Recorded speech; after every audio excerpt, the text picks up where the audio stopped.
while you're getting seated, I'll just introduce myself. My name is Ithalia Forel.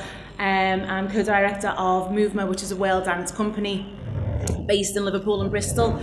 So I'm here to talk to you about culture and authenticity and how we can maintain that, and how, while still pushing boundaries. And I suppose it's all about health.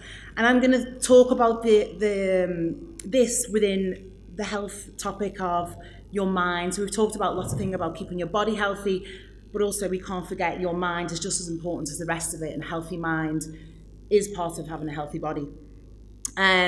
So just to start it off, 5 key points for you to think of. The first one is be real and stay true. We talk about hip hop, where it's from, developed in the late 70s in the Bronx. How often do you relate to that when teaching, when talking about it? How does that resonate with what you're doing today in our environment and what's going on around us? I work a lot in I teach all different types of dance forms to young people and to all different ages at beginner level, where I focus mainly on African dance. Hopefully I'll get some of you grooving later.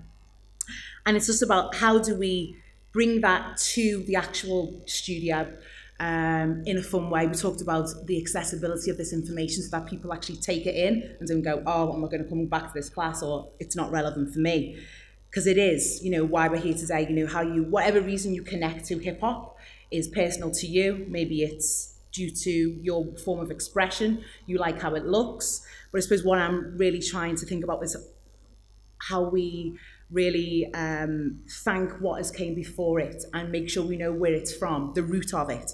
And that's just as important. If I think about capoeira coming from the 16th century, being born from African slaves and being a way of originally, protecting themselves to rebel against their slave masters. And now, we've talked about it a lot, is that, it can be picked up in auditions as being, a beautiful form, flips, tricks. Oh, it's just, we're going to pick that artist because they can do capoeira, they can implement it in the contemporary form. But actually, do you know where that's come from and why it's there? And it's really important to know that, and also talk about it, keep talking about it. It's the same with hip hop.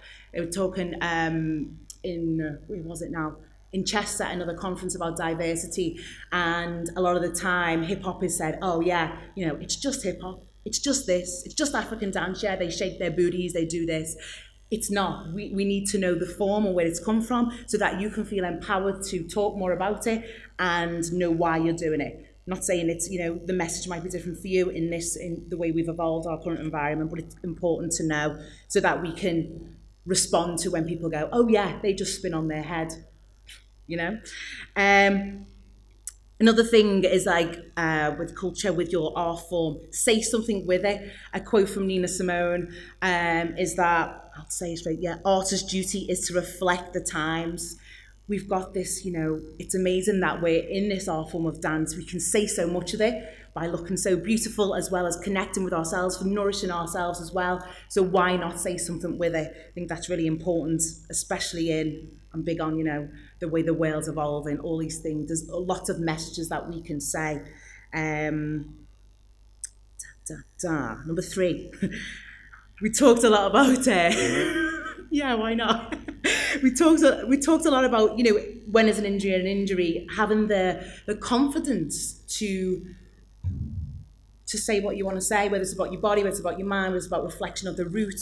So have no fear and pay homage to where it's come from, just about knowing your stuff, reading more. Yeah, that other thing, breaking down perceptions. A dancer is not, they do have a mind, they have a brain. It works very efficient, maybe more efficient than someone sitting in a banker, whatever, So use it and pay homage to what came before you, and then be the next generation of those people, those pioneers that are saying something. Going back to the work that I do in Liverpool and Bristol, so we're big on this. We're big on sharing different dances from around the world, whether it be African, Chinese, Spanish, all the different forms. We do Brazilian, and Indian. Why is it we do it? We tell these young people, why are we teaching you this? Look around your classroom. What is contemporary Britain right now? It's not what it used to be. All of these cultures are within your classroom, are your friends. Why do they look different? So you can break down perceptions, you can break down these way in a fun way. Like you talk about how can you bring in these warm up people in a certain way. How can you get the young people to want to warm up instead of just doing the tricks and then potentially breaking the neck? It's about making it fun, making it in the right way, in the accessible way. So we use lots of videos and short snippets, teaching them language, teaching them about, how people look. A lot of the time, people think, are you from Jamaica? No, I'm not. And then they suddenly go, oh, right, you've got a Scouse accent. Oh, you're from Liverpool. But you look like you're from Jamaica. And you're breaking down these barriers, and it's great. And, I've been teaching with my peer who is from Sierra Leone, and, automatically young people go, are you married to him, miss? No, I'm not. It's just breaking down. You can talk more about these things. If you talk more, it breaks down the stereotypes. So, lastly, we evolve, we grow, our environment is ever changing, therefore so is our culture. So how do you connect with your culture? How do you allow this to feed your mind, your practice?